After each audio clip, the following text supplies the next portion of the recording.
Baik, pembelajaran kali ini kita akan membahas lembar kerja peserta didik yang disingkat LKPD ya.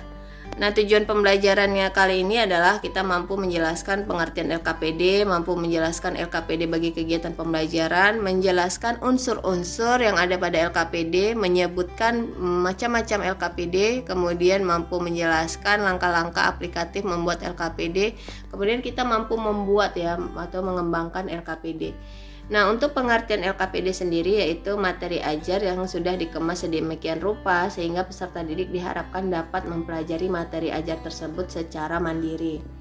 Nah, pentingnya LKPD bagi kegiatan pembelajaran kita lihat dari fungsinya. Yang pertama, meminimalkan peran pendidik, mempermudah peserta didik, bahan ajar yang ringkas dan kaya tugas untuk berlatih, memudahkan pelaksanaan pengajaran kepada peserta didik.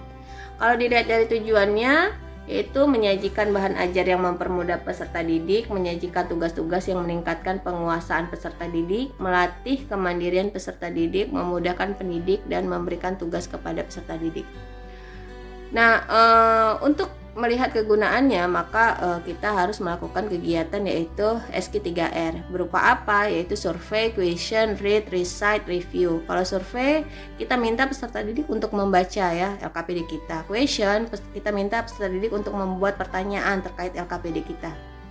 Read, peserta didik diminta untuk memperhatikan materi yang sudah kita buat. Recite, peserta didik kita minta untuk menguji dirinya sendiri seperti membuat ringkasan ya dengan kalimat mereka sendiri.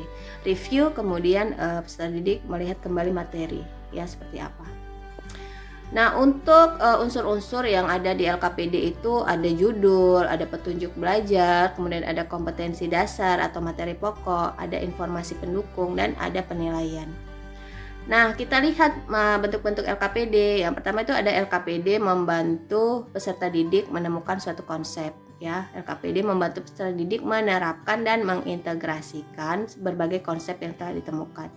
Kemudian LKPD yang berfungsi sebagai penuntun belajar, LKPD yang berfungsi sebagai penguatan, LKPD yang berfungsi sebagai petunjuk praktikum. Jadi LKPD itu bukan hanya LKPD praktikum saja, tetapi LKPD ini tadi kan membantu peserta didik nih fokus ya, harus mengapain dalam proses pembelajaran ya. Bagi guru itu sangat penting dalam saat proses pembelajaran, penting memberikan mereka LKPD. Contoh, guru ingin menyampaikan materi. Nah, kita tidak ingin mereka itu tidak fokus pada saat penyampaian materi. Apa yang mereka harus kerjakan pada saat saya menyampaikan materi? Tentu kita akan meminta mereka melakukan beberapa hal. Nah, melakukan beberapa hal itulah lebih baik kita tuangkan dalam bentuk lembar kerja peserta didik yang sudah kita konsep terlebih dahulu. Jadi saat kita menerangkan materi, nah mereka mengapain nih? Contoh, mereka harus membuat ringkasan ya. Apa ringkasannya? Kemudian atau di dalam pada saat proses pembelajaran ada beberapa terkait masalah-masalah dalam terkait materi ya kan. Mereka harus memecahkan masalah-masalah itu. Jadi dari penyampaian pada saat kita menyampaikan materi ada kita selipkan beberapa cara pemecahan masalah-masalah. Nah, mereka jadi fokus nih. Oh, harus apa nih gitu kan, ada pertanyaan-pertanyaan terkait pertanyaan pada materi. Jadi ketika mereka belajar mereka fokus mendengarkan tuh. Kemudian langkah-langkah aplikatif untuk membuat LKPD itu yang pertama adalah analisis kurikulum. Penting bagi kita untuk mengetahui kompetensi dasar apa yang harus dicapai pada materi yang kita sampaikan ya. Tujuan pembelajarannya berupa apa, itu sangat penting. Kemudian kita menyusun dulu ya peta kebutuhan lembar kerja. Kemudian menentukan judul-judul lembar kerja, menulis lembar kerja, merumuskan KD. Kemudian menentukan alat penilaian ya. Alat penilaian itu berupa apa?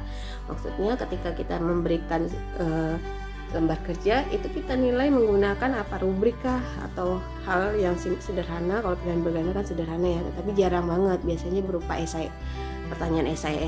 Jadi kita harus menggunakan rubrik penilaian. Kemudian atau rubrik praktikum, ada beberapa banyak jenis rubrik, kalian bisa cari sendiri. Kemudian yang berikutnya adalah menyusun materi, kemudian memperhatikan struktur bahan ajar.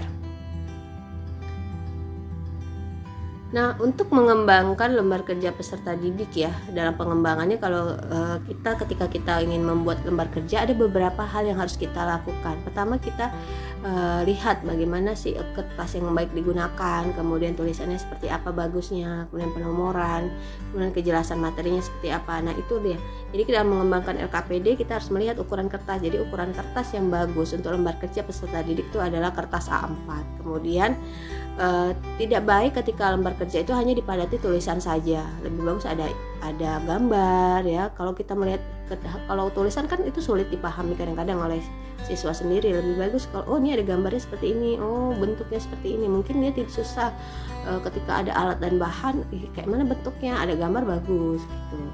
Kadang kan hanya kita seorang pendidik hanya menuliskan saja alatnya ini, alat bahannya ini, tetapi kadang tidak efektif juga. Lebih bagus disertakan dengan gambar. Kemudian kejelasan materi, penomoran, kejelasan materi dan instruksi. Nah, untuk penomoran kita lihat ya, antara subjudul dengan anak subjudul kita lihat seperti apa penomoran. Kemudian tata letaknya juga ya, antara subjudul dengan anak subjudul itu letaknya tidak sejajar, tapi untuk anak subjudul agak menjorok ke dalam. Nah, kita masuk kepada langkah-langkah pengembangan lembar kerja. Jadi sama seperti tadi, kita harus menentukan analisis kurikulum. Jadi harus menyesuaikan kompetensi apa yang harus dicapai oleh peserta didik. Ini sama dengan menentukan tujuan pembelajaran.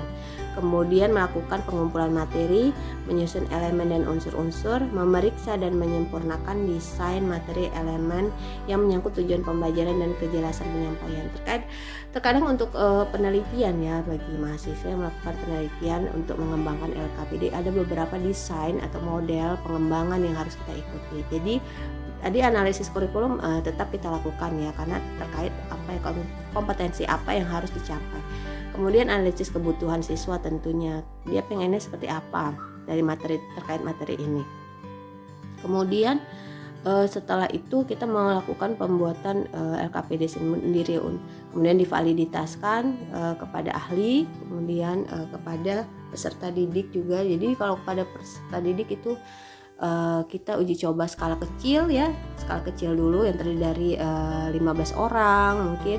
Nah, itu ada aturan sendiri, kalian tinggal lihat aturan untuk menguji cobakan sampel skala kecil tuh seberapa banyak, ada literaturnya. Jadi kalian bisa menggunakan literatur itu sebagai pedoman. Kemudian untuk skala besar juga ada. Nah, kalau sudah diuji cobakan skala kecil, skala besar, nanti dibuat lagi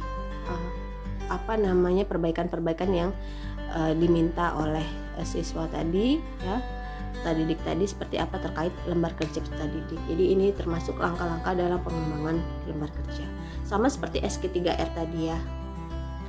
Nah, ini adalah contoh dari lembar kerja peserta didik. Jadi di sini ada tugas ya. Tugas di sini sebenarnya adalah petunjuk belajar sama. Kemudian ada konsep dasarnya terkait apa materi ya. Materi apa nih LKPD-nya. Kemudian pengertian dari materi tersebut, tujuan dari materi tersebut, prinsip-prinsip materi tersebut.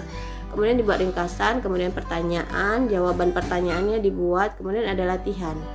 Nah, ini adalah salah satu contoh yang saya ambil ya, yang LKPD matematika nih.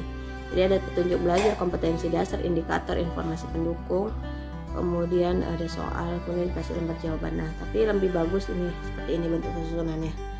Konsep dasar dari materinya apa, pengertian materinya apa, tujuan dari materi, prinsip-prinsip dari materi, ringkasan, kemudian ada pertanyaan, kemudian ada jawaban, kolom jawaban ya, untuk mereka meletakkan jawabannya, kemudian ada latihan yang mereka harus jawab. Nah, mungkin itu yang dapat saya sampaikan ya. Jika masih ada pertanyaan, kalian tulis di kolom komentar. Jika tidak ada, terima kasih atas perhatian kalian terkait pembelajaran kali ini, dan sampai ketemu di pembelajaran berikutnya.